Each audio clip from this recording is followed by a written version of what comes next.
Assalam.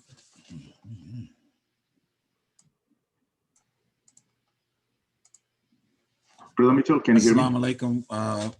Welcome this morning to a very special webinar that to introduce us as a community advocacy on a national level, focusing on our working with our congressional elected officials to advance policy issues of benefit to our community as well as to society as a whole.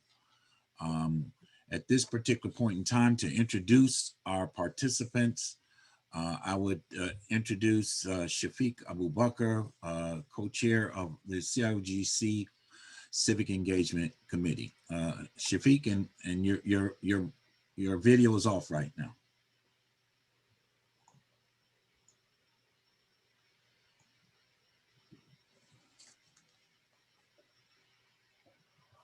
Assalamu alaikum. Can you all hear me? Yes, we can hear you. Okay. I'm not sure what happened with the video, but hopefully it will come soon. Assalamu alaikum and good morning, everyone. Thank you so much for joining this meeting today. Rabbi shrah li sadri wa yassir li amri wahlul 'uqdatam min lisani yafqahu qawli. First of all, I want to welcome all of you to this training session today. This is part of our monthly congressional series, which is started from this year. Alhamdulillah, from a political engagement standpoint, from a civic engagement standpoint, we have made significant progress as a community. Thanks to CIOGC and organizations like this, we had a great participation, a significant improvement with the register to vote and go to vote campaigns this year.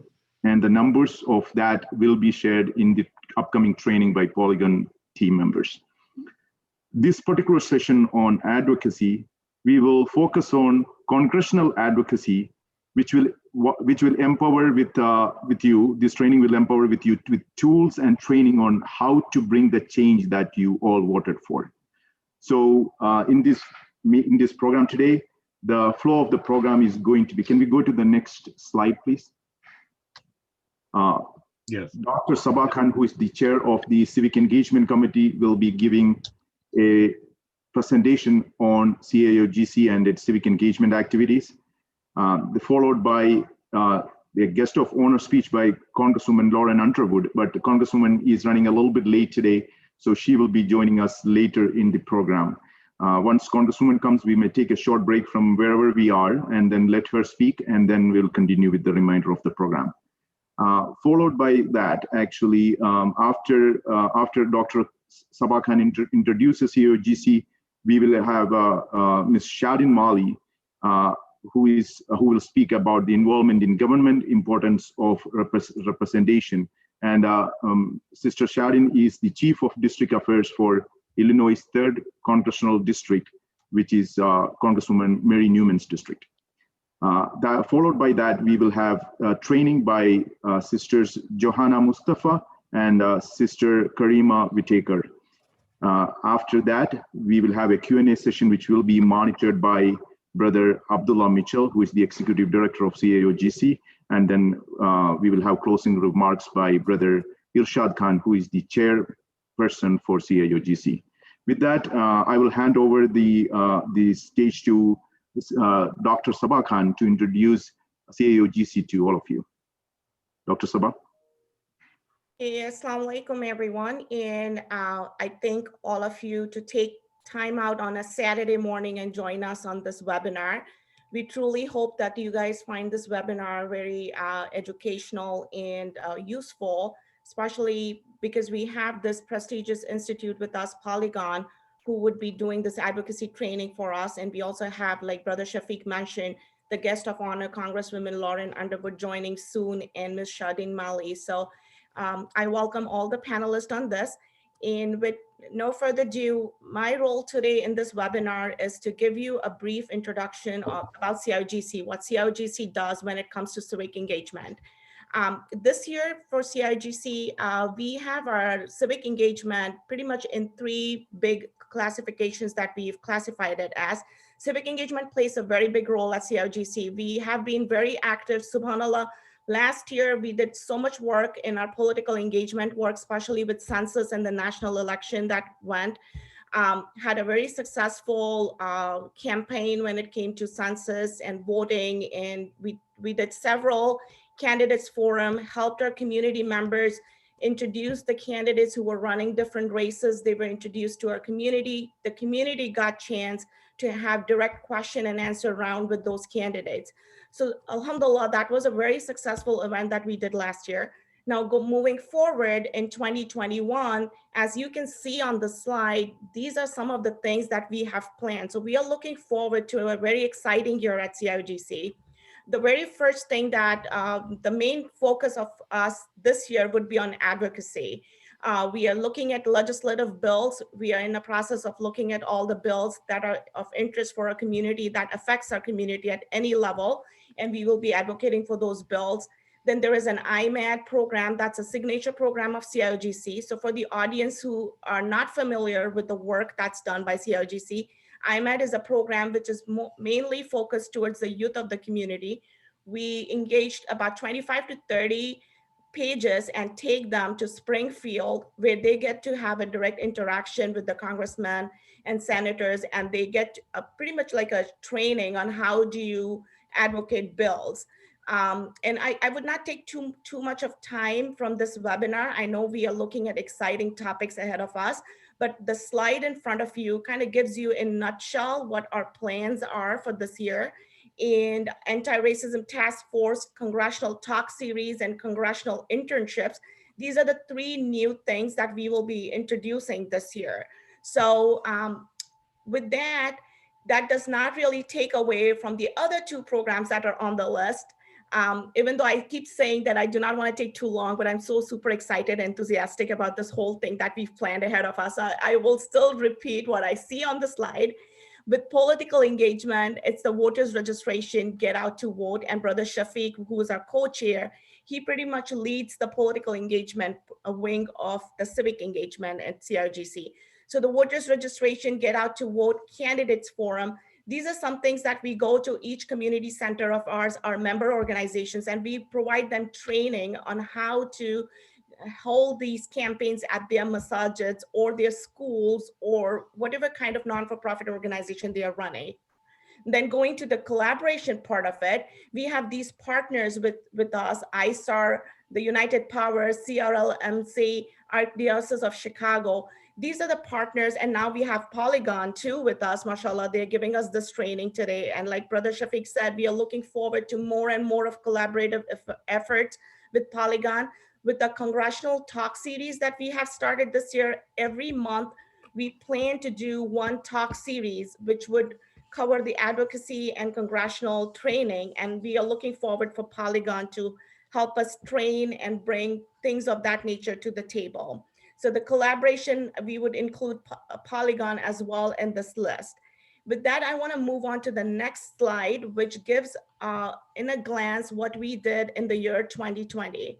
So if you can see on this slide, the amount of work that was done was so impactful last year. Like I said, and I'm just going to look at the civic engagement part of it, because that's the main focus for today when we are talking about advocacy. You see 23,000 phone calls on census and election outreach. We were able to create jobs at CRGC, close to 50 jobs that we created in a Census 2020 project. We had volunteers who were trained and who were recruited to different community centers to do phone banking for those community centers. We had masajids who helped us and who joined us in this collaborative effort of doing the social justice challenge. So there are a lot of stuff that we do at CIGC, and people who are here on this webinar today, I'm hoping that you are in this webinar because you are interested in advocacy and congressional forums and things like that. So I would welcome you to join CIGC's effort in civic engagement. And very soon on the chat box, I'm gonna type the links where you could join the group and join hands with the civic engagement group at CIGC. With that, I appreciate this time, Brother Shafiq. Thank you for giving me this time, and I'll give this platform to you now. If you could go ahead and start introducing the next panelists whom we have on the agenda. Jazakallah khair. Assalamu alaikum. So much, Sister Dr. Sabah Khan. Truly appreciate. And inshallah, I'm going to now introduce one of our guest speakers for today's program, who is nobody other than Sister Shadin Mali. Sister Shadin is the Chief of District Affairs for the Illinois 3rd Congressional District, as I mentioned earlier. And also, she actually has been working in the community for a long time.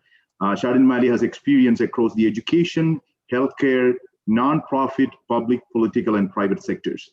Shadin is a community advocate for civic, human rights, and justice for all people. She served on several nonprofit, civic, and social justice committees. Shadin chairs an Interfaith, Peace, and Unity Coalition Committee to combat hate and bigotry in Illinois' 3rd District. Shadin lives in North Orland Park with her husband and 2 teenage daughters. With my pleasure, let me introduce Sister Shadin Mali to educate us, to empower us, to encourage us, and to get more involved in political engagement. Sister Shadin Mali. Thank you, Shafiq, for that wonderful introduction. And I am going to get a little bit personal about myself here, because I feel like it's always good to speak from a personal perspective for people to understand where we're coming from. So, and thank you, CIOGC, for having this very important platform and providing this advocacy training for our Muslim and ethnic communities. We need to do more of this in order to be effective in the political realm. So a little bit about myself, exactly like what Shafiq said. I'm a mom of 2 girls, I'm a wife, and I'm a professional. And also I provide civil and human rights advocacy in my community. I have to give a little bit of background here. My grandfather immigrated here to the United States in the mid-1900s from Palestine. He owned a clothing store and he sent money to Palestine to support his family. After he established himself, he brought my grandmother and 6 children here to live out the American dream, as the occupation in Palestine made it difficult to have access to a normal and peaceful life.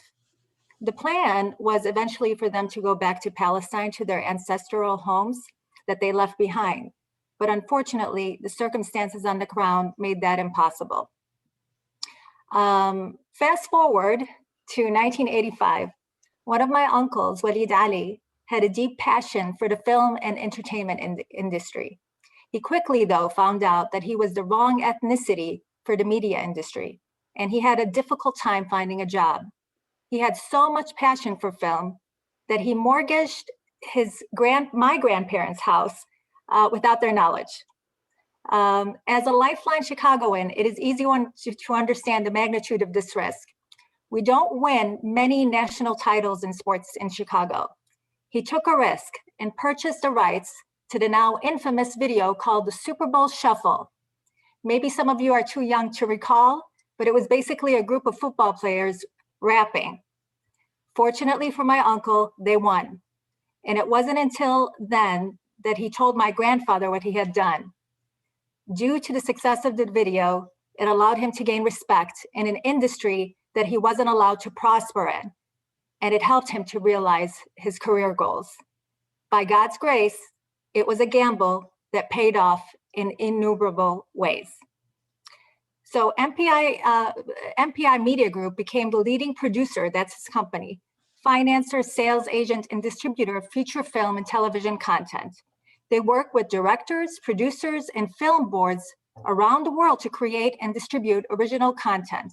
They also own the stock footage archive of the industry's largest collections of music performances, newsreels, political coverage, and pop culture footage. I tell the story to show that we as ethnic and Muslim minorities are integral members of the greater community. We as Muslims are inventors, investors, doctors, engineers, lawyers, business owners, in law enforcement, we are soldiers in the military.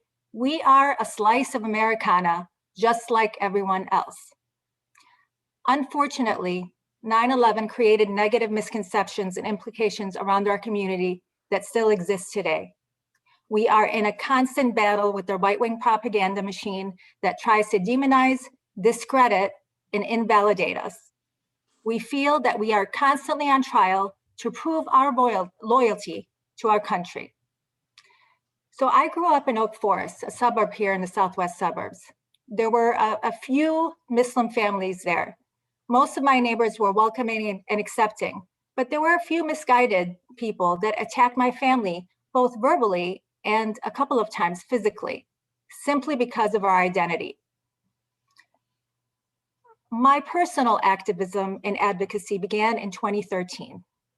I was very, very frustrated that while innocent people were being bombed and maimed in Operation Protective Edge in Palestine by one of the most powerful militaries in the world, our media was quiet, and when they did speak, it was very biased. The mainstream media did not tell the Palestinian story or our narrative, and they really never do. The Palestinians people, they only wanted self-determination, they only wanted equality and recognition of their civil and human rights, the same rights that most people have in the rest of the world. Around this time, I also became involved with PCRF. Most of you are aware of this humanitarian nonprofit, the Palestine Children's Relief Fund. I saw firsthand the injustices when it came to providing basic medical care to children in the region, the unfair restrictions and infringements on the rights to movement for the people living there. It broke my heart when children would have to undergo cancer treatment without their parents, as permit restrictions prevented anyone under the age of 55 to accompany children to travel outside of Gaza.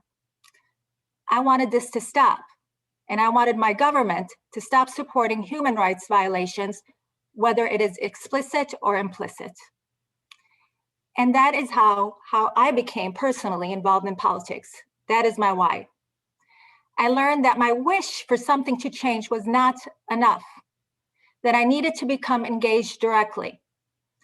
In my home district, we had an incumbent by the name of Dan Lipinski, I know many of you know him, who co-sponsored anti-BDS legislation, and he had strong ties to anti-Palestinian and advocacy groups. He wanted to criminalize our First Amendment right to BDS, which was unacceptable to me and many in my community. He also did not represent the values of the district at large on immigration, civil, women's rights, and healthcare. Along with this, that was going on with Dan Lipinski, we also had the election of Trump in 2016. He pushed, I believe, many people to become involved in politics that were ordinarily not engaged. He pushed people to pay attention because they were so upset at what was happening in our country and they wanted to do something about it. So because of Trump's election, we had a lot of, and his presence in the administration, we had a lot of racists that were emboldened to say how they felt publicly. One of these people was in our own Palis Township here, was a Palis board member. I don't want to say her name, but she attacked our Arab and Muslim community in 2017. And she also referred to women that wore hijab as undignified. She marginalized Arab children in the school system. She had strong ties to the biggest hate group, which is called Active America. The community here was in an uproar that she was able to get away with racist comments emboldened by Trump and his fascism. She did apologize, but it was too little too late. And she is still a member of that board even now. And there is people running against the whole board to make sure that we have the right kind of representation. At that time, I met who is now Representative Marie Newman at the first community protest. She was a member of our Take on Hate coalition, which was created to combat hate and bigotry in our neighborhoods. At that same time as well, Abdel Nasser Rashid was running in the primary for the Cook County Commissioner, and I was excited about both their races. They ran honestly together on a progressive platform. In 2018, I was also inspired to run for office for Maureen Valley Community College Board. And although I lost, I gained invaluable insight into the importance of representation and the political process. Now, Representative Marie Newman supported my run. Even though she lost her first 2018 run by a narrow margin, she came back with a strong plan to engage all underrepresented communities, and especially our own Muslim community. I became her campaign chairwoman because of her bold advocacy for our community. And despite other challenges, she earned the support of the majority of our community. It is very important for us as Muslims and ethnic minorities to be engaged in the political and public service platform. Media and academia platforms are also critical, but they function in different ways. It is vital that we have representation in government to have impact on issues and policies that are unique to our communities. So we must engage with our political candidates and representatives to educate and to affect policies directly. In my case, I helped to lead a statement on the Palestinian and Israeli issue, advocating for the right of return, conditioning military aid to Israel, and ensuring that our First Amendment right to BDS would never be infringed upon. This statement is public and on Representative Marie Newman's campaign website. Only 2 weeks into my role in public service, and I saw the attacks of the right-wing propaganda machine and their Islamophobic campaign for elected officials to deter them from engaging with Muslim and civil rights groups like CARE. I also saw firsthand the pushback our elected officials receive as they advocate for equity in vaccinations in the occupied Palestinian territories. I work very closely with the legislative director and communications director when it comes to framing issues about Palestinian human rights and Muslim civil rights and issues of equity and justice. These can only be framed accurately through the lived experience of those that are affected by it directly. It is a daily and necessary advocacy. It is very important to have the perspective of minority and marginalized communities' lived experiences reflected in our representatives' decision-making. So I encourage you all to get involved. Thank you so much, Sister Shalimari, for that encouraging words, and continue to do the great work you are doing. And I request you to stay with us until the end of this training so that if anybody has any questions, you could answer that as well. Thank you so much. With that, I would like to introduce Sisters Johanna Mustafa and Karima Whitaker, who are the trainers of this program today. I'll just read a short description about those two trainers. Sister Johanna has a passion for civil rights work and social, racial, and economic justice. She brings years of experience in national and grassroots advocacy and organizing work with the American Muslim community. She develops and executes advocacy strategies in support of Polygon's policy agenda. And Sister Karima Whitaker. Karima is a mass communication specialist with over 20 years of experience as a journalist, copywriter, marketing consultant, public speaking coach, and communication trainer. Let me welcome Sister Johanna Mustafa and Sister Karima Whitaker. Thank you, Brother Shafiq, for the warm introduction. Karima and I are very happy to be joining you today for such an important event, and I'm very proud to see our American Muslim community in Chicago thriving and organizing for positive change. Thank you, Shadden, also for addressing the organizing work in Chicago. I was actually one of the 4 Take on Hate organizers leading the campaign in California, and our Chicago organizers led some really powerful work. So thank you for uplifting that. And of course, thank you, Brother Abdullah Mitchell, for helping us with the slides. I believe we can start now with sharing the screen and the slides. Wonderful. Okay, let's wait to go to present. All right, and we can start on slide 3. Thank you so much. As you all know, we are joining you today as representatives from Polygon Education Fund. We're a national nonpartisan organization dedicated to amplifying Muslim American voices on Capitol Hill. Guided by values of peace, justice, and pluralism, we seek to accomplish this through training, education, and advocacy. And I won't talk too much about Polygon. You can find more information on policy issues that we work on, educational resources, and opportunities for collaboration on our website at polygonnational.org. Next slide, please.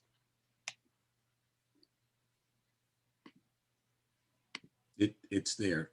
Yep, Okay. Jazakallah khairan, everybody. And thank you so much for joining us today. By just joining today, you've already taken a positive step forward in becoming an effective advocate for change in our society. So congratulations and thank you. To briefly let you know what's in store today, we'll start with some lessons learned and showcase the power of strategic civic and political engagement. Then give a brief overview of what advocacy efforts look like and clear some common misconceptions. Then we'll discuss what role constituents like you play in advocacy spaces and larger spectrum of political and social change. For those of us who are newer to the scene, we'll give a quick look into the legislative process, touching on important points and tips to keep you in mind when engaged with elected officials and discussing how you can ensure your efforts make an impact. We will end finally with our training with a Q&A. So please be sure to make note of all your questions. Get a pen and paper out, or if you like the electronic version, so that you can remember what it is that you wanted to ask, and we'll get to them in the end. Thank you, Johanna. Thank you. Can we go to the next slide, please? So before we delve into the different ways we can better ourselves and become better advocates and influence policy in Congress, it is important for us to have an understanding of where we stand as a community. And again, I think our representatives from COGC and Sister Shadden have kind of touched on the political engagement in Chicago, but I also wanted to give more in terms of a national report and also give a successful case study to kind of get us motivated and energized as well. So of course, our Muslim community is not a monolith, and every locale, every community has its unique conditions. However, there are studies and cases that we can learn from. The Institute for Social Policy and Understanding actually shared a very powerful report not too long ago that is crucial, I think, in guiding our efforts as a collective. So here's what we've learned. Next slide. If you take a look at the report and the numbers, we find that we are actually a very active and civically engaged community. We've seen record turnout from the Muslim American community in the 2020 election year. We've also made considerable progress with voter engagement and voter registration. The ISPU also reports that regular mosque attendance is tied to greater civic engagement. And as someone who has led multiple voter engagement campaigns in my local community and was consistent in engaging our community members every Friday, every Jum'ah, I can confirm the great impact a well-organized and active mosque can have on the larger community. The report also found that American Muslims are mostly interested in domestic issues. And finally, while many of us tend to vote, especially during national elections, there's unfortunately a steady and small group of Muslim voters who do not vote for various reasons. And it's very important for us to be aware of that. Why, don't we, or that specific small group, why don't they vote? Why don't they turn out? Whether it's for national elections or local and state elections. One of the two main reasons is that they might not feel that the candidates reflect their priorities, that they don't feel represented by the candidates. And another reason is that they also might think that their voice does not matter. Their vote simply doesn't matter. So I just want us to keep that in mind as we move forward and talk more about advocacy to hopefully shift that narrative and move away from this mindset. Next slide. And I believe a slide before, slide 7. Before that one. Okay. Awesome, thank you. And so with that in mind, it's also interesting to see that American Muslims are more likely than any other faith community to have attended a town hall meeting with their elected official in the past year. So we don't only vote, but we also engage in deeper civic engagement.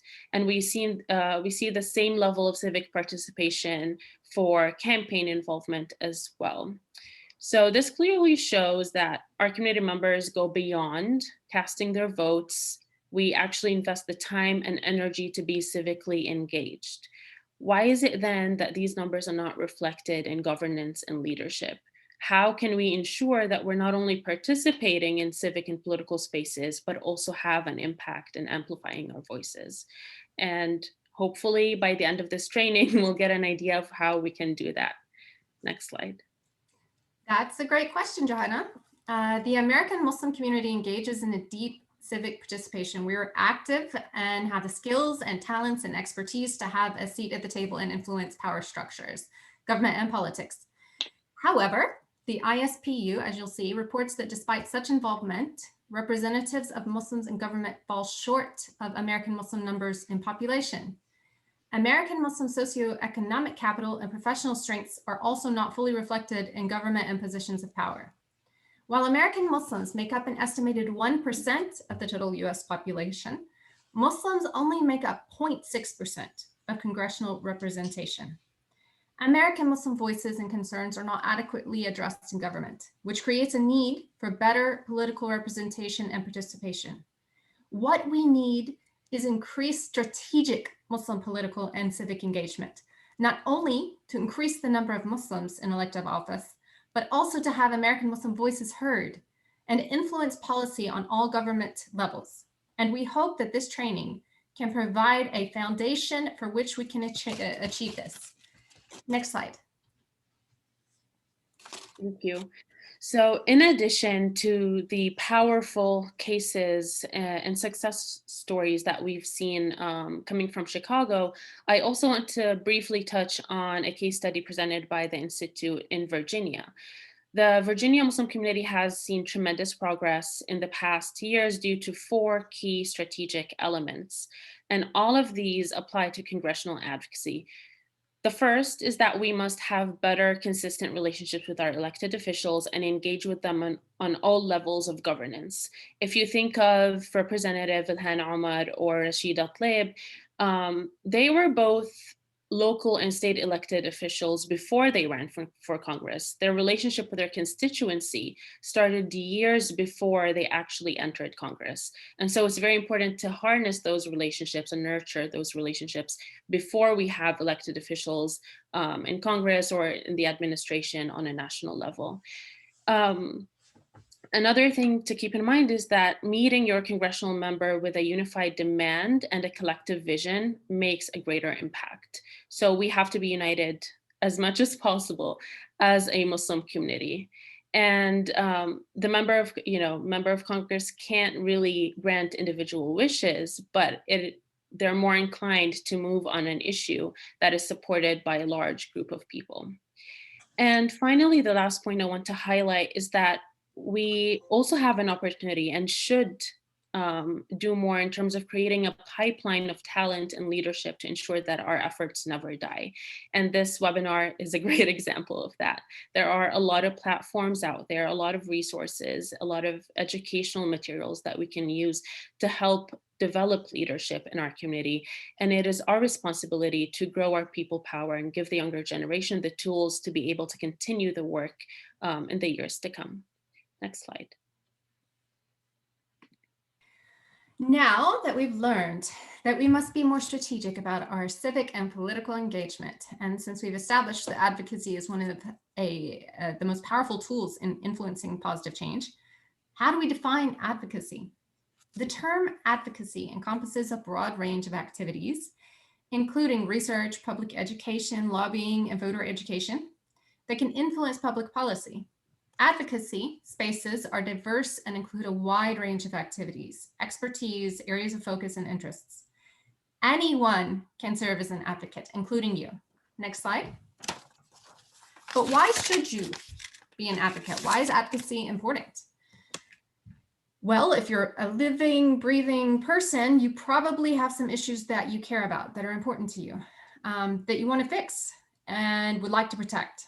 Whether you want to have a better education system for your kids, receive better health care, protect the civil and human rights of a specific community, whatever it is, advocacy is a powerful tool that can help you advance the issues you care about, making a lasting systemic change.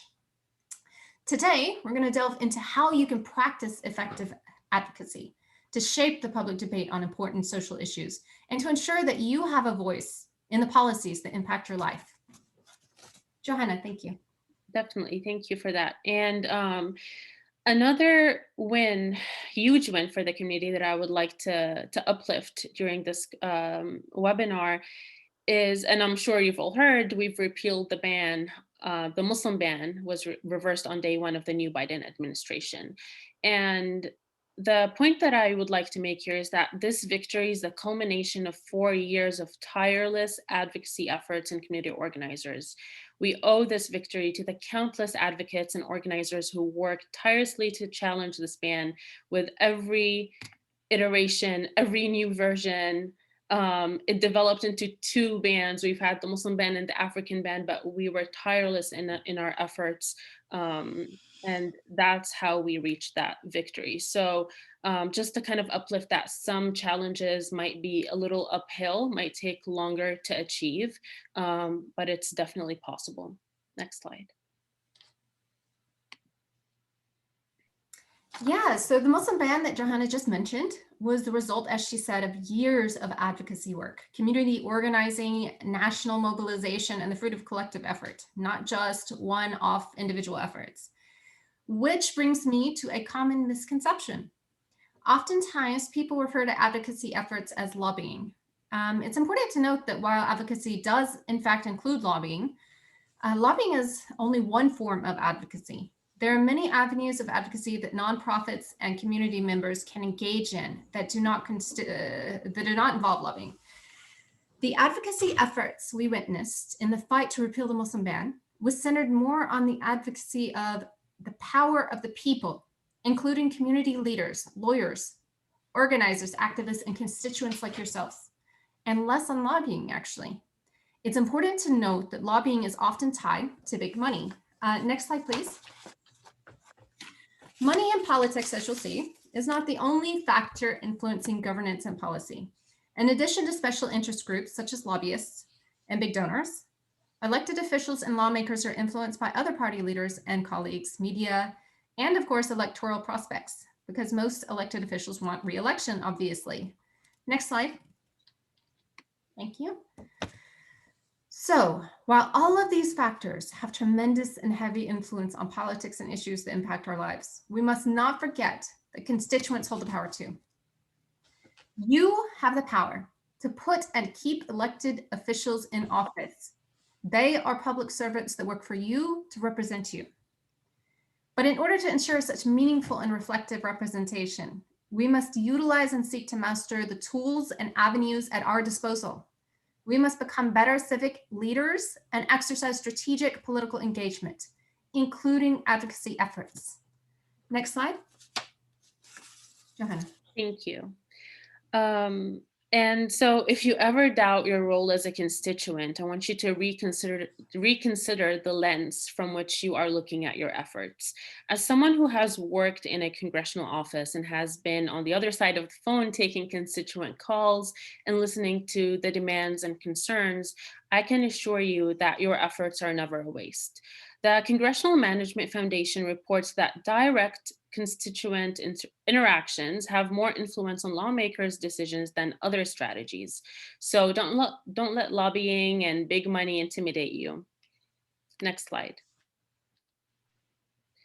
The foundation also shows that direct constituent contact influences undecided lawmakers. And 79% of congressional staff believe personal stories help shape legislators' opinions.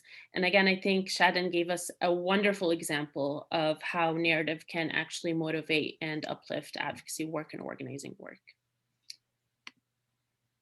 Next slide. So now that we've kind of covered the research-based evidence and proof that our voices matter, and have the power to impact legislation and government, how do we turn our concerns and in many cases even frustrations into action? 2 things to keep in mind when answering this question are, there are different forms of advocacy, like Karima mentioned, and they all go hand in hand. Again, it also might not be as easy. And as we've seen with the Muslim ban, it might take 4 years, but we'll eventually see the fruits of our labor, even if it means working tirelessly for years to come. Next slide.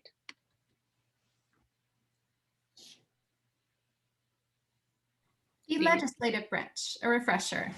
Next slide, please. Before we delve into best practices and ways to build stronger relationships with your members in Congress, we must first understand the political moment we're in and have some familiarity with the institution we're engaging with. In this case, Congress. The House of Representatives has 433 members, 1 per district, elected every 2 years. The House also has a slim Democratic majority with 222 Democrats currently and 211 Republicans. The newly elected Congress has 100 members in the Senate, 2 per state, with 6-year terms. The Senate today has 50 Democrats and 50 Republicans, leaving the Democrats with a slim majority with Vice President Harris as the tiebreaker. Next slide, please. So out of these 533 congressional members, you need to know 3 important names: your 2 senators and your representative. For Illinois, we already know that we have Senators Durbin and Duckworth in the Senate. Your House representative, on the other hand, varies depending on the district you reside in, of course. And you can easily find that information on www.house.gov/find-my-representative. You just enter your zip code. It's a very simple, very useful directory. It will take you to either one representative, or it might give you the option, a couple of different options. In my case, I have 2 different representatives in my area, so you will have to insert your full address. And it's definitely one thing that I do appreciate about Congress is they're very helpful, like digital platforms, basically, in making our constituent lives very easier in terms of having everything online. Next slide. So now that we've covered how to even find who your member of Congress is, another thing that I think we should keep in mind is the internal structure of a congressional office. And Shadin might be able to speak about this a little more in detail towards the end. But this is a basic, I think, structure for any congressional office. It's important to note that while some congressional members do make the time, as we see in this case with Congresswoman Underwood, to actually meet with constituents and engage with the committee, it's not always very realistic to expect a meeting with your congressional member. In many cases, you will speak to a field representative if you're visiting the office, or be on the phone with an intern or a staff assistant. But what's even more important to note is that your outreach efforts still count regardless of who you talk to. The intern or staff assistant you speak with will make a note of your call, and if you're asking the representative to vote on a bill, they will tally up the constituent calls in favor and in opposition of the bill to inform the member before they vote. The member of Congress will most likely take that into consideration when voting, especially if they have a strong relationship with their constituents and are held accountable to that constituency.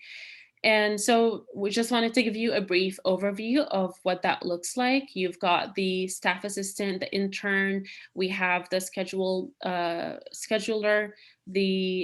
all the different legislative aides and director. If you are in the district office, you will also see a district director and field representatives, and then of course the chief of staff in DC and your congressional member. Next slide. So you can use this to explain the legislative process. As you can see here on the graph, the bill is introduced, either in either House of Congress. It's sent to the committee, and then the House votes, Senate and House bills are reconciled. Finally, the president signs or vetoes the bill. Next slide. Thank you. So now that we've covered the basics, how do we actually contact our members of Congress? I just wanted to kind of give a few quick tips in terms of how do we even communicate with our congressional members, and there are different ways, of course. So in terms of calling them or emailing your congressional member, as I've mentioned before, you can easily find your member or senator at the House and Senate websites that we've got linked on the slide. You can also call them at the number that we have provided on the slide that provides basically a switchboard operator that will take you to your specific representative or senator. But the three most important parts is that once you do get to the congressional office, that you identify yourself as a constituent. The staff talking to you will make a note of your message and make sure that your message gets to the member of Congress once you identify yourself as a constituent. You must also prepare a script, so keep it short, one issue per email or call. Explain why the issue is important to you. As Shadon mentioned, and as we've seen with all the different statistics, personal narratives are very powerful and very important to highlight as well. So feel free to add a couple of sentences on how the issue impacts you as a constituent, as a person, while keeping in mind that if you're calling, you don't want to take more than a minute or two to basically talk about the issue. And I think Karima has actually a great way of describing this elevator pitch and some tips on how to draft one. Yeah, so I have a lot of background in getting messages across really quickly to people who don't have time. So I really suggest this, and it's just good communication practice in general. Start with the elevator pitch, get it practiced and down. And why do we say an elevator pitch? Because you imagine yourself stepping into an elevator with somebody that is the most important person you're supposed to talk to in your whole life, and the most important message you've got to get across in your whole life. And you have this one opportunity to stand in this elevator and give this message to the person, but you have to get it to them before they get off at their floor. Some people say 30 seconds. So let's just say 30 seconds. Let's say you have 30 seconds to get your idea to this person. So develop this elevator pitch, which gets everything out that you want to say in 30 seconds and convinces that person, has the details and the swaying argument, all of it encapsulated within 30 seconds. And that's what you start with every time. You get that 30 seconds out, you've already gotten their attention and you've already gotten the main point across. And then any extra time you have after that, that they're willing to listen or able to listen, that's gravy. That's just extra. You can add the extra information and details that you need. But just know that these people, their time is very valuable. They have very little time, and you want to get that straight out the door as quickly as possible. So that's my suggestion to everybody. Always have an elevator pitch that can be done in 30 seconds. Sister Karima and Sister Johanna, could we take a short break? We have Congresswoman Underwood here. Congresswoman Underwood, could you hear me? Yes. Hi, Shafiq. Hi, Congresswoman. Thank you so much for joining our call today. I would request our CAOGC's Executive Director, Brother Abdullah Mitchell, to do a quick introduction of Congresswoman Underwood. Thank you, Shafiq. And more importantly, we are honored today with our congressional representative from the 14th District here in the state of Illinois. We've come to know and learn of her as being an advocate for the everyday person with a strong background in healthcare as a nursing degree and an advanced degree from Johns Hopkins University. She took that knowledge and experience it to translate to legislative policies benefiting our community. And we congratulate her on winning her second term in the office. And we look forward now, the Honorable Congresswoman Lauren Underwood. Please share your comments with us. Thank you Well, for thank you, joining. Mr. Mitchell. Hi, everybody. I'm so glad to see you this morning. I am really just delighted that you're having this training session and talking about how to be effective, because we have a lot of work to do as a country, as a community. And certainly my colleagues in the Congress need to hear your voices, need to hear your stories. And I was just listening to the tips that were being shared by Karima and Johanna, and honestly, spot on. Okay, so I'm gonna cover some of the same things probably, but just to fine tune the point. I am so grateful to the Council for Islamic Organizations of Greater Chicago for hosting and inviting me to speak with you. Our country's been through a lot over this past year. And I know that so many of you and your families have been through some challenging times as well. But I do want to share, what's given me hope.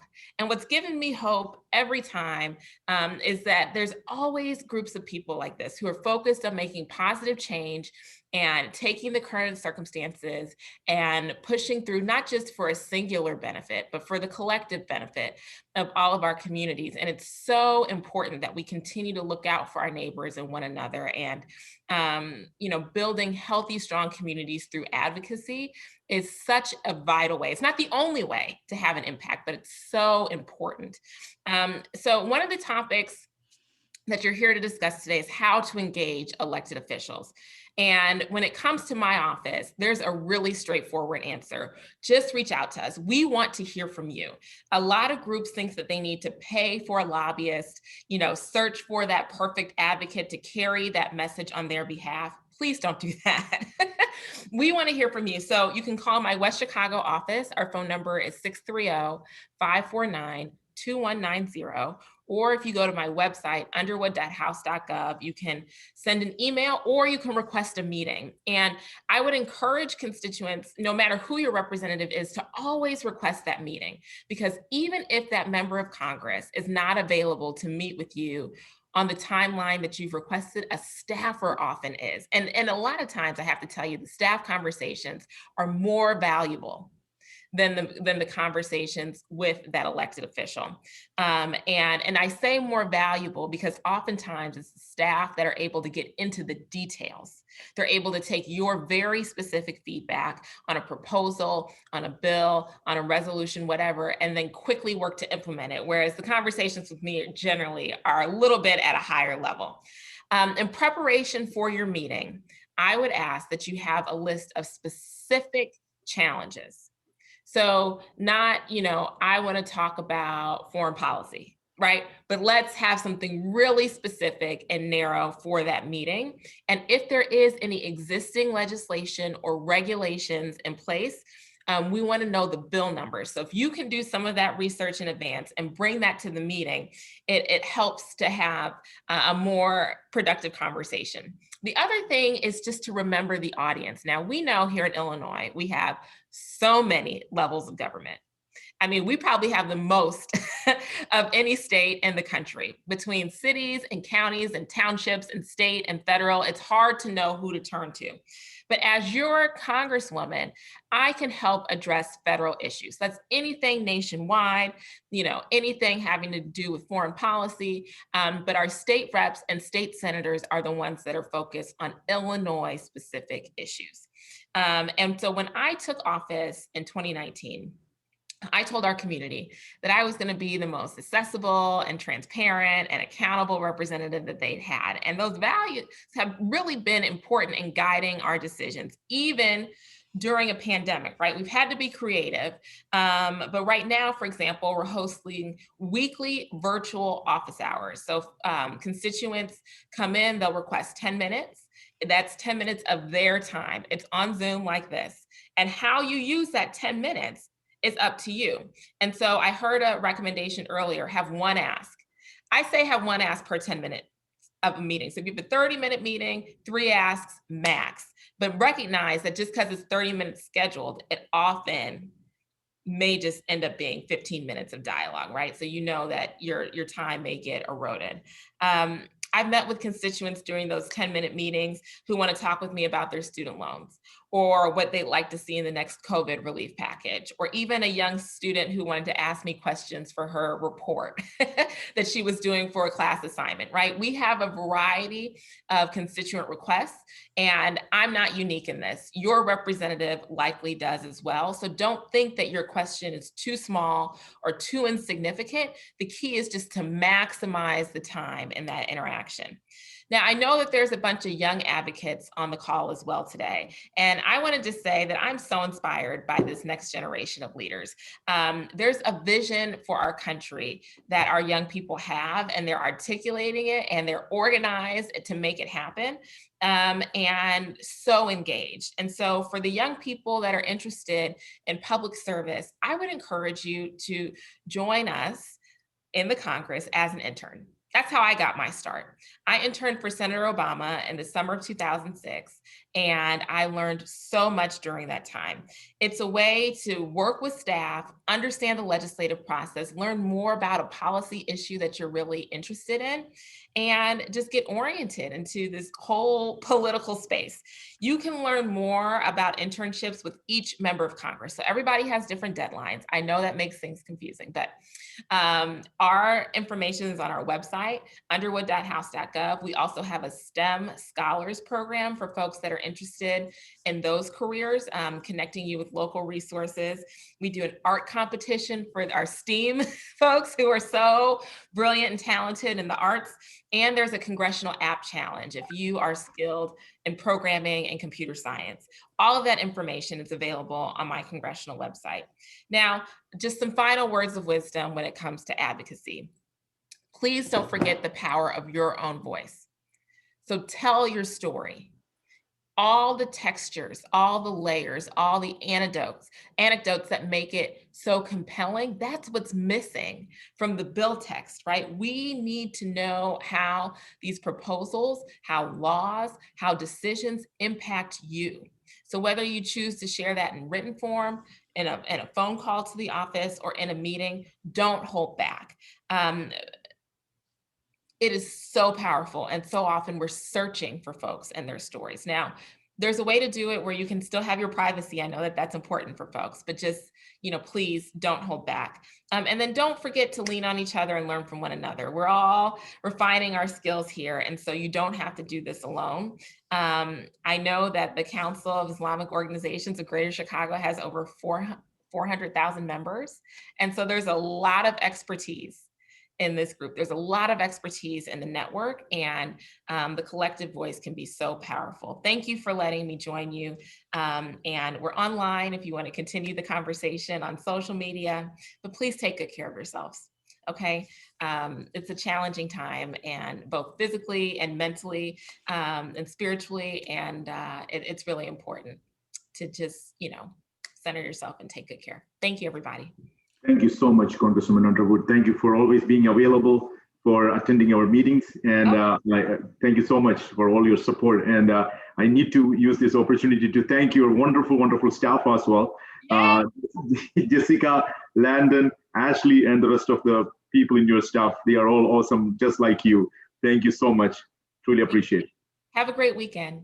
You too. Thank you. Everybody. Back to the trainers. Right, that was wonderful. Thank you for the uplifting message from Congresswoman Underwood. I think she did a great job of summarizing our entire training. So maybe we can take a step back now. But yes, this was, she hit every single point that we plan on mentioning and delving deeper into. So I also see a couple of questions in the chat. Please hold on to those, make a note of them. We will be sure to address them towards the end. So kind of to get us back to our conversation. This was actually perfect because we were talking about a great elevator pitch, and I think Congresswoman Underwood came and gave her amazing, uplifting elevator pitch and how we can strategically contact our congressional members and have an impact. The only thing I would add to what we already mentioned, first, we talked about identifying yourself as a constituent. prepare a script, your talking points, a personal story or narrative very briefly in a couple of sentences, as Karima mentioned, but also make sure that you have a clear ask. I think if you leave with anything from this training is that you need to be very clear about what you are asking. What are your demands? If you present a story, if you talk about a general issue without having a very specific demand of your congressional member, there isn't much that they can do about it, right? So you want to make it easier for them. I think Congresswoman Underwood also brought up a very, very good point, is that in a lot of these cases, and in a lot, as an impacted person, in a lot of those situations, you are the expert. You bring the expertise. You know more about the issue. And as organizers, we always say the people closest to the issue are the people closest to the solution.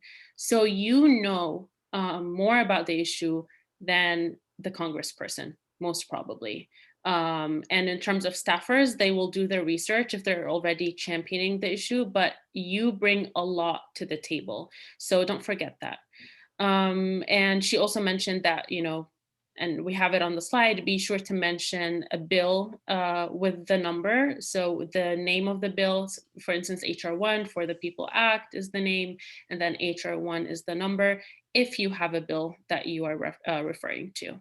But I'll keep it at that. Next slide, please.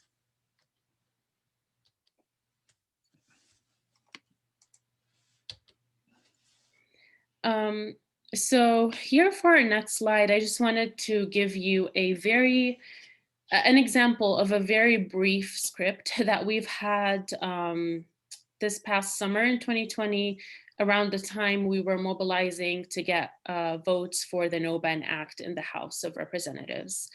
And as you can see, it's only a couple of paragraphs, very straight to the point, simple. So just wanted to give you an idea of what that looks like in writing if you are drafting your script before calling. If you are sending out an email, you have more, you have an opportunity to delve more into the details. You can provide up to 1 page, but again, you have to be specific, concise, and very clear in terms of what you're asking of your congressional member. Next slide. And now one of the most important reminders is to always follow up. Whether you're calling, emailing, visiting, or getting on a virtual meeting with your congressional member, it's very important to follow up all the time. And you start with thanking the staff, you start with thanking the congressional member for meeting with you, listening to you. The next step would be to also track the bill and track the issue as well, so that you remain informed and updated on what's happening in Congress. And we'll talk a little bit about how you can do that as a constituent, but don't shy away from asking the congressional staff for resources and information as well, if that would help you track the issue in Congress. And the third point is that you also need to take advantage of their time in the district and recess. So whenever your congressional member is on recess or is back in the district, make sure that you meet with them. We used to have a lot of those meetings pre-COVID. Now everything has shifted virtually, and you can find more information on how to contact your representative on Zoom or any other virtual platform that they use on their website. And the last important point is that you should never give up. Try again. We've mentioned this earlier, and I'll mention it again. Some change is harder to achieve than other changes. It might take up to 4 years, or it might take a month to get something passed in Congress. Or maybe sometimes you are talking to your congressional member about an issue that doesn't necessarily have a piece of legislation around it. You might be that one person to spark that idea or thought for them to introduce a bill around the issue that impacts you or your community. So keep trying until you reach that goal, or you feel that you're happy with the accomplishments that you've made. Next slide. And so I will pass it now to Karima to talk about the impact and kind of give us a little example of what that looks like. Absolutely. Thank you, Johanna. So numbers, numbers, numbers, numbers, people. And as the Congresswoman said, she wants to hear your voices. Everybody wants to hear your voice. She wants everyone else to hear your voices because that's how change is going to happen. I believe Johanna said it several times now, numbers make a difference. So here's an example just for your, just to think about. So if you put in 5 calls or 5 people put in calls, puts your policy issue on the agenda. If you put in 7 calls or 7 people put in calls, keeps your policy issue on the agenda. And more than 10 calls, preferably many more, will put your issue at the top of the agenda at the next staff meeting. So numbers matter. Get out there, get your friends, get your family members, get on Twitter, get people calling this number. Put out the numbers of your representatives and the Congress people and get everybody you know calling, and we'll really make a change. It's just that easy, guys. Thank you. Johanna. Next slide, please. And so I kind of touched on bill tracking a couple of seconds ago. This is, just wanted, we have a screenshot of congress.gov, which is a website you can go to basically track any piece of legislation that you're interested in. Of course, you would have to know of that bill before you go to the website.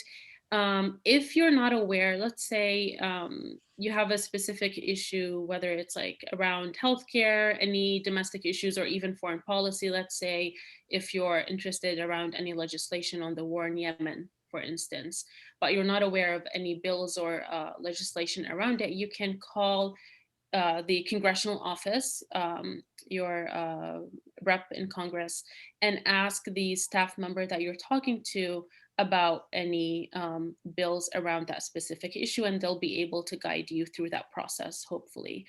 And so once you get that name of the bill, and I have here for the People Act, because Polygon is advocating for the specific legislation at the time, and it's basically a bill for around democracy reform. I'm not going to get too much into it, but feel free to look into it later on. We have a lot of resources on our website. So if you put the name of the bill, HR 1 for the People Act, you will get a brief summary. I really think, again, this website does a great job in terms of outlining the timeline. So as you can see right now, it's introduced in the House. And you see all the different committees or all the different stages before it can turn into law. So yes, please track legislation on congress.gov, either before meeting with your representative or even after, if you learn of the bill after meeting with them, so that you're up to date and aware. Next slide. So we kind of also talked about office visits very briefly.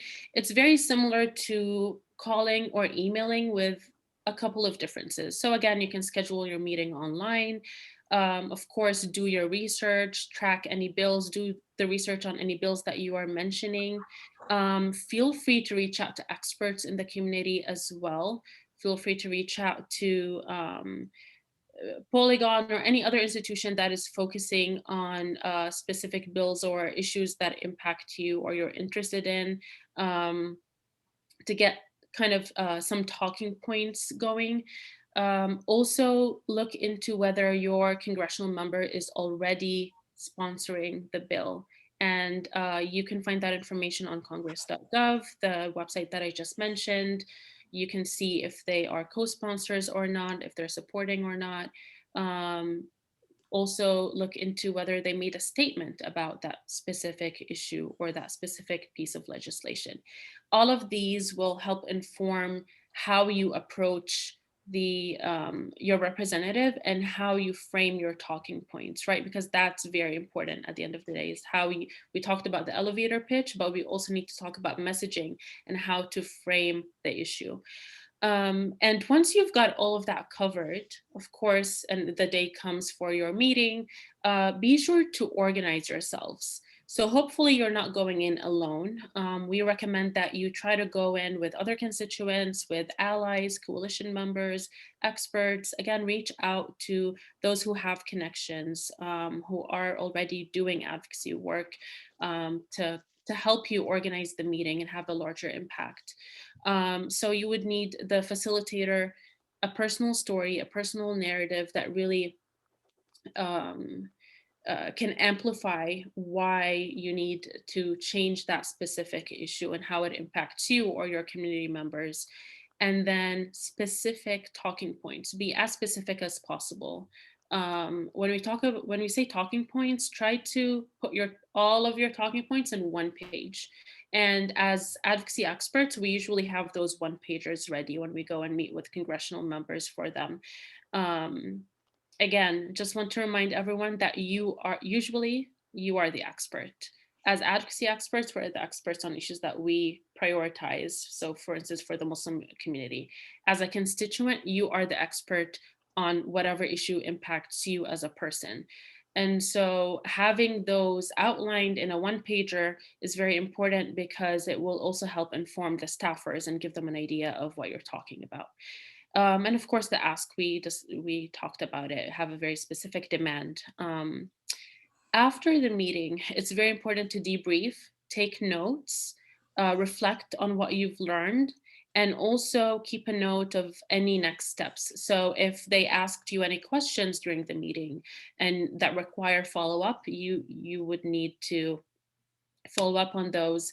And debriefing also helps you identify whether you need to do more research, apply more pressure, go in with larger numbers than, next time, maybe lead a petition. So it kind of informs your strategy and how you are advocating for that specific issue. And of course, we talked about following up. So follow up, thank you. Send a thank you immediately after the meeting.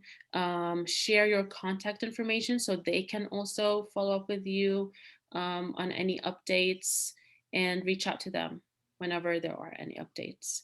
Next slide.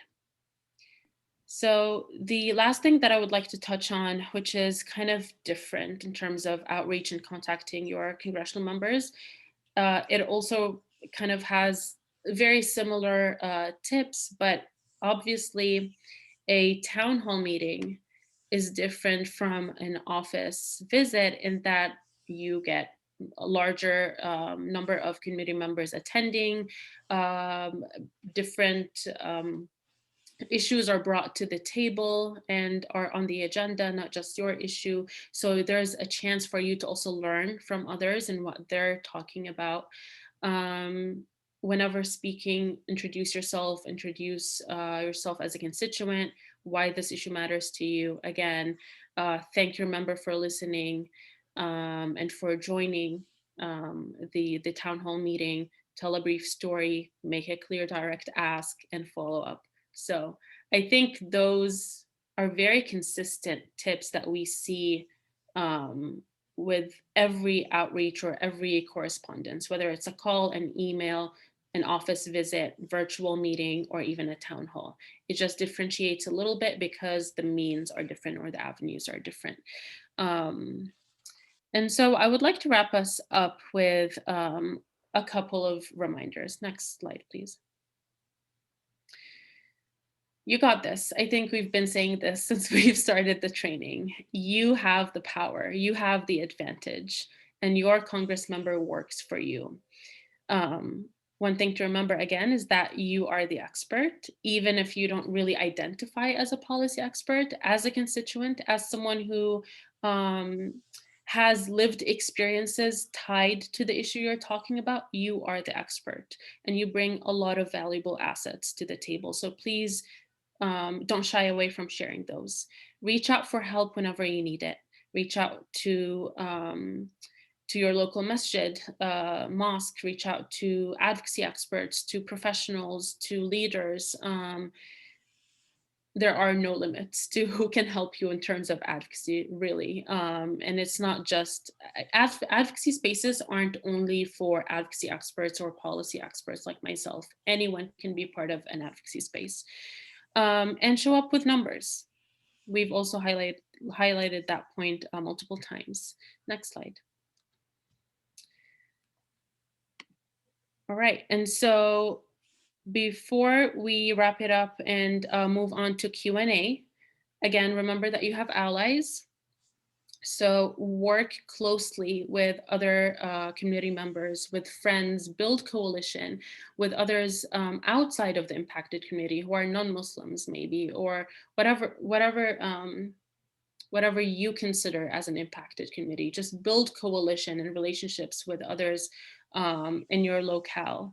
Stay on message, stay united, try as much as, I know it might seem difficult sometimes to unite on a specific vision, but try your best to have that collective vision for the future you're seeking, whether on a specific bill or just as a larger collective, and stay on that message, stay consistent, so that when you go and address the issue with your congressional member, they're not receiving different thoughts and ideas and asks from your neighbor, right? We all want to have that same ask.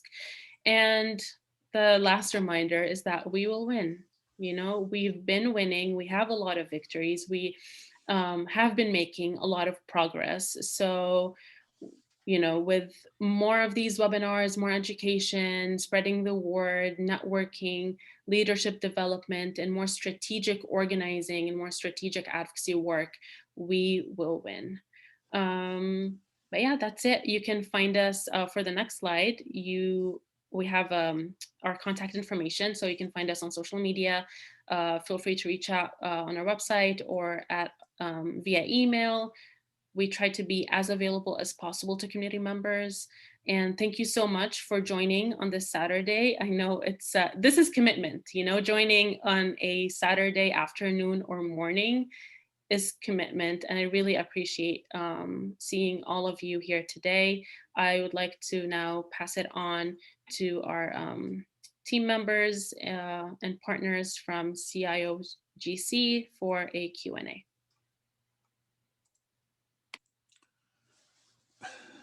Thank you, Sister Mustafa, for that outline, Sister Whitaker. It was very informative. You know, they say you can't teach an old dog new tricks. I've learned a lot of new things this morning, and we thank you for your insights. But before I open up the floor to questions, Shadi Mali, if you had some observations you want to make, I know you had a chance to hear whatever it says. If there's any other points you would want to add before we just open the floor to questions. Yes, absolutely. And you, Joanna and Karima and Saba and Shafiq and everybody, you guys did such a wonderful job. I'm so proud of you. This is the kind of work we have to do in order to really get someplace and make change. One thing that I think we need to stress too is that when the representatives are listening to us and are advocating for us and are writing those letters and are writing those policies and making those bills, that we also reward them by thank you letters, you know, sending them, calling them, saying thank you, and supporting them and with our votes, with our resources, volunteering. Because sometimes, especially with our issues, when they take bold stances on advocating for us, they really get, I mean, I see it on the inside, they get green. And that's not fair. It isn't fair that just because they are speaking up for civil rights that, or human rights or whatever it is that their communities, the demographics in their communities that they have, it's not fair that people go against them or you know, I mean, again, I've seen that firsthand. So, and then the other issue is in the same way, writing those letters, I know we got over 250 letters on one issue that we responded to that right away. And it was a foreign policy issue. So numbers matter, calls matter, Your representatives are there to serve you. And like, I know my congresswoman is very, very accessible and is there to, I mean, right away respond to constituents. Like right now, we have the virtual hours too. We have mobile service hours. So we really are trying to do our best to be as accessible as possible with COVID. So never feel like there's a silly question or, you know, your representatives are there to listen to you. And it is true what Lauren Underwood said, what Representative Lauren Underwood said, that sometimes it's better to speak to your staff than it is to speak to your representatives, because you'll get more undivided attention, and because they have so much to do sometimes that it's hard to give an issue the undivided attention that it requires. So I know that I facilitated meetings between the legislative director and constituents directly on issues to make sure that things move forward, things are facilitated, and that constituents are being heard. So that's basically it. Let me, before I ask you to relinquish the mic, though, one more follow-up question. You shared with us the advocacy you've done related to the issues involving Palestine. Palestine, the situation in China with the Uyghurs, the situation in Kashmir, we can, more pressing the situation with Syrian refugees. And sometimes it seems like it's just a difficult challenge. What do you suggest? Because let me make one more preface there. Notwithstanding the comments from the IPSU study that Muslims are concerned with domestic issues, nonetheless, particularly with the diverse ethnic background our community has, there is interest in these other areas. So what is your suggestion of how to maybe mobilize or address some of these issues as a community? That is a great question. So I know that Representative Marie Newman created an Arab and Muslim advisory group to deal with these very questions. So because in our district, it's very unique. We have one of the largest Palestinian American communities in the country. I think actually it is the largest Palestinian American, but we have no MENA box. So we don't know. but just from looking at our, this visually, you could tell that there's a large Palestinian American community. So having the Syrian issue is very, very important. And we have actually 3 members of the American Syrian community that are present on this board and that advise Representative Marie all the time on policies and ways that they want to be represented on this issue. Like for instance, the Caesar bill, that's one that we discussed recently. So also the Yemeni issue. We do have a Yemeni community here in Chicago, but we don't, they're not represented really. They are, but they're not. So I'm actively, I want to get people from that community to be in our coalition. So this coalition is going to be, it's going to be about 15 people. Right now it's about 8. So we want to engage people that care about like the Muslim issue, that they want to be represented with the Muslims in China that are being oppressed. How about the Muslims in India that are being oppressed as well? And we have a South Asian community that has actively reached out to Representative Newman about this issue. And they actually wanted Marie to have a short video where she talks about the importance of everybody's rights being recognized and not violated. And so it was a very pro-Muslim, anti-human rights violation piece. And that went to a group called the Human Projects in Australia. And they are connected with other human rights groups worldwide. So she did just this little short video to show her support of human rights and civil rights, and it meant the world to people. And we got like letters from all over the world about what she had done. And, so having this advisory council is important to connect to the community. So, and we need, this is our second month now. So we need to be more apparent about it too, to promote it so that people know about it. But groups like yours, and then also working in solidarity with other human rights advocacy groups and civil rights advocacy groups and empowerment groups, when you unite and you work together, it makes you even more powerful.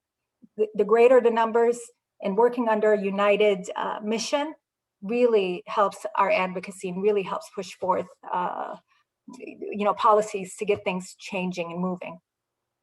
Thank you. Thank you for those comments. The other, another question that was posed to us relates to, and maybe it's once again returning to the nitty gritty of interacting with a congressional office. What's the best way to understand the structure of, let's say, for your office, as Joanna Mustafa mentioned, that not every office is alike.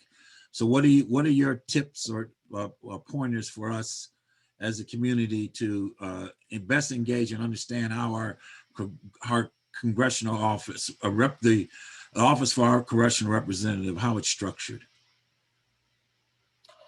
So it is structured in the way that Joanna showed in that slide. And for the district office, it's a little different. And so we have a co-leadership going on in my district office. We have the district director, then I am chief of district affairs. So he's kind of more involved in the operations of the office, and I'm more involved in the external affairs. And then we have, I think, 4 constituent liaisons is what we call them. And they work on immigration issues, all federal issues, IRS issues, passports, stuff like that. So you can call into the office and if you have specific questions, and people are always there and ready and eager and willing to help. You can even schedule virtual, like a 10-minute, I think we have 15-minute time for everybody to talk. But yeah, that's basically the structure in the office, in the district office. And in exactly like Joanne said, we got chief of staff, we got legislative directors, and we don't have a foreign policy person yet, but I'm the conduit in the district. I pull in scholars and experts in areas to explain things with the legislative directors. So that's kind of, and sometimes I feel that's even better because you're getting the personal narrative of the person that really cares the most about these issues, like the Syrian issues, the Palestinian issues. So that's, in a nutshell, that's pretty much the way that it's. All right. It took it down to the grassroots level. Joanna or Karima, did you have anything you would like to add to that question or not? No, I think Shadden touched on it perfectly. Again, district office is a little different, but that's usually the general structure. You see more field representatives in district offices that you'll usually meet with, the district director, and then what we presented for DC. Assalamu alaikum, this is Shafiq, and just want a reminder, like we are a couple minutes beyond our scheduled time. I hope all of you are okay to continue this discussion and conversation. Jazakumullah khair. Thank you so much. And Brother Mitchell, with your permission, I have a question from my friend here from Naperville, Ayman. Ayman is actually out, so he asked me to ask this question, and maybe Sister Sabah or Brother Mitchell, one of you can answer this. So the question is actually, how does CAOGC civic engagement help constituents in framing a bill and shepherding through the complex process? And another question is also, he has one more question. And the next question is, what is the call to action from this session? And for that I think I can answer real quick. For those who are on the call, we have shared here the WhatsApp link to join our group. The call to action from this is actually, as you all know, more education about civic engagement, and also request to join our group, inshallah, because what we need is more people, more awareness, spreading the word about the work which CIGC do, and then be participated in our programs in the future. So please spread the word. If you are not part of the group already, please join the group. If you use WhatsApp, if not, then there are other ways to get connected with CIOGC. But please spread the word, share it with other people, encourage people to join. I hope, like Sister Sabah or Brother Mitchell can answer the first question I asked on behalf of Ayman. Brother Mitchell, I'll have you answer that. I think right. Well, IMAD, and I'll let you elaborate on that, please. Go ahead. Drawing on our experiences. One, I think today's our webinar is the first is an action step in that regard, because we're, as a group, as a community, we're learning and going in directions where that as a community we have not gone before. The second thing I think is an element, as was stressed by all of our panelists, the need to continue to form coalitions to raise the numbers, which in turn raises the awareness. Our history, where we had our most recent example of that was the pass of the No Registry Bill. It was really, originally it's called the No Muslim Registry Ban. And it was led by a coalition of organizations here, including CIOGC, and it resulted in the passage of a law that no demographics will not be used to identify a person in terms of registering them in any state agency, whether it's a state or municipal agency. This was an important step to avoid stereotyping of our community. But once again, there was a collaborative effort, and that is clearly a part of the platform for moving forward. And then the second part of what I understand Brother Beg's question is how do we begin to formulate that? And I think Shannon Malley gave us the answer, all right? And we need to work on that. And what it is that you have to look to the experts within your community. We need our grassroots activists to be involved, and then working in conjunction with whether it's on the state level or the congressional level. They have staffers that are more experienced than us in drafting legislation, working with them to craft language that in the collective interest we see has the best chance of success. So those we see as the tools that we have at our disposal.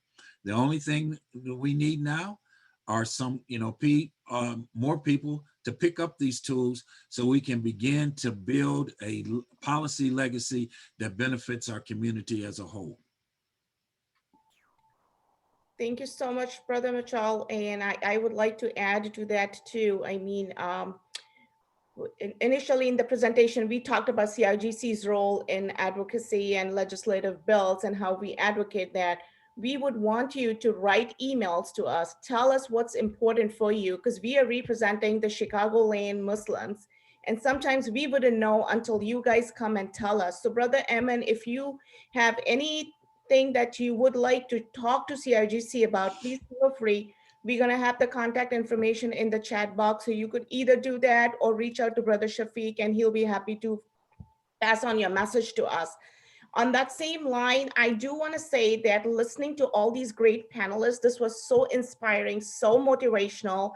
I'm so glad that we had this webinar today. In fact, I see a very interesting question in the chat box, and I do want this question to be answered. I believe it's from Sister Mariam Habib, and she says, what would you tell someone whose dream is to be a congresswoman, and how would someone get to this goal from a youth? Would I have to become a lawyer? And these are kind of questions that I feel most of our community members have. There are a lot of people who would want to run for the office. There is no formal training for someone to run for an office.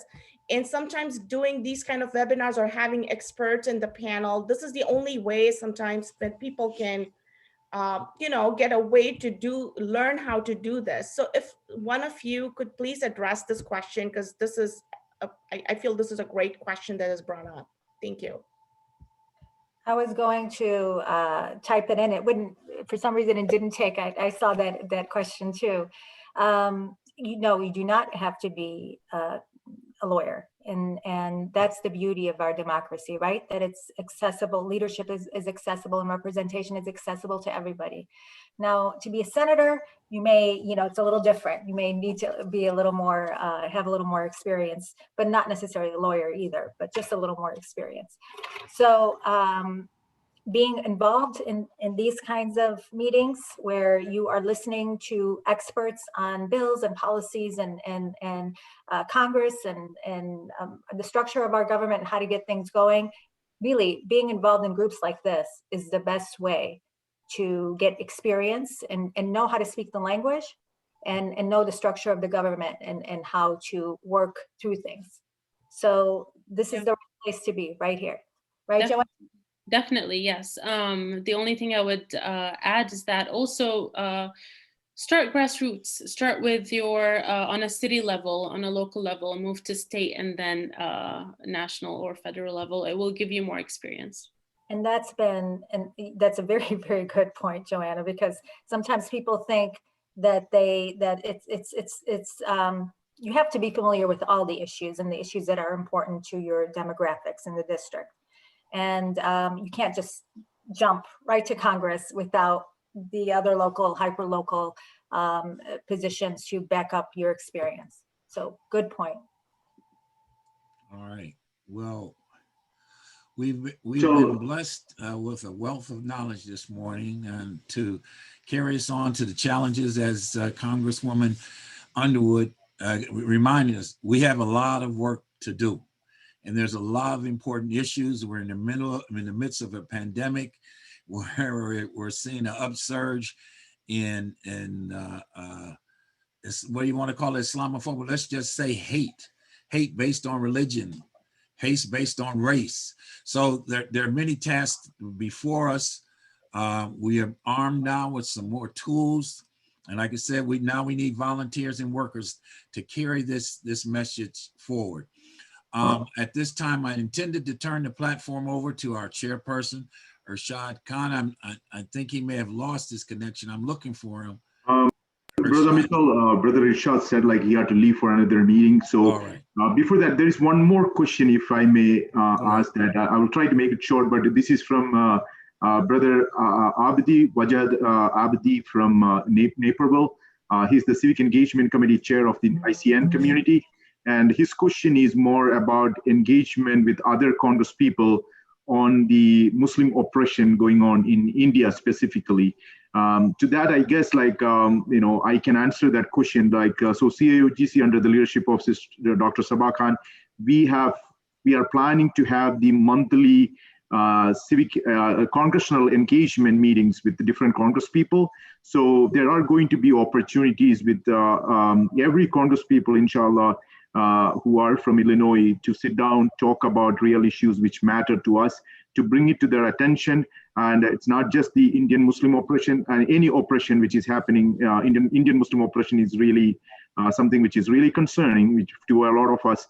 But inshallah, we will be bringing this topic with the Congress people in our monthly congressional session. And if you may allow me to say one more word about Sister Shadin Mali. So I'm so glad that Sister Shadin joined our meeting today. And what I want to specifically mention is actually a lot of us in our community, alhamdulillah, Palestinian issue is very close to us. As a Muslim, it is so close to our heart. Any Muslim across the world, it is very close to us. And we all work so hard in this community to make a congressman or a woman speak about it. And look at the power of political engagement. MashaAllah, one of our sisters being in a congresswoman's office at a staff level, she was able to achieve what, I'm not saying, I'm not belittling the work which the rest of the leaders have done. They have done a fabulous job, but bringing it to the attention, making a public statement, MashaAllah, Sister Shadin was able to do that on behalf of our community. And I want to, on behalf of CAOGC and at my personal level, I want to acknowledge that and thank you for that. And thank you for encouraging the rest of the community and our next generation to step up and be in influential positions so that we can make a change. We are not asking anything unfair. We are only asking fairness to continue to work in this community and in our country. So first of all, I wanted to thank you for that. With that, I would hand over the opportunity to do the closing remarks to Dr. Sabah Khan with Brother Mitchell's permission. Dr. Khan. Well, thank you so much, Brother Shafiq. You really summed up real nicely the things that I wanted to thank Sister Shadeen especially, because when I heard of her, I was very impressed. And also one more remarkable thing that you had told me about Sister Shadeen was the vaccination with the Israel and the Palestinian issue that was going on. So very good. Thank you so much. We need more people like this from our community representing us at this level. And yeah, this could sometimes sound so condescending or intimidating to a common person when, these common issues that are out there and we feel for it, but we really don't know how to take it up to that level where it would really make a difference or even be heard by people who are making decisions. So it's so encouraging to see women like you in these positions who come from our community and are up there. So thank you. And thank you to the Polygon trainers too, Sister Karima and Sister Joanna. This was so good, such an organized and structured training that you provided us. These are the steps that we all have in our mind, but then putting it on a paper and then having it like a cheat sheet, it's so helpful. So thank you for coming and doing this for us. And inshallah, we plan to have this collaboration with you for future too. Like we mentioned, we are going to do this monthly congressional trainings, talks every month. Some of them would be training, some of them would be just discussions with politicians on the web, on this panel. So we will reach out to you wherever we see some help, we need some help.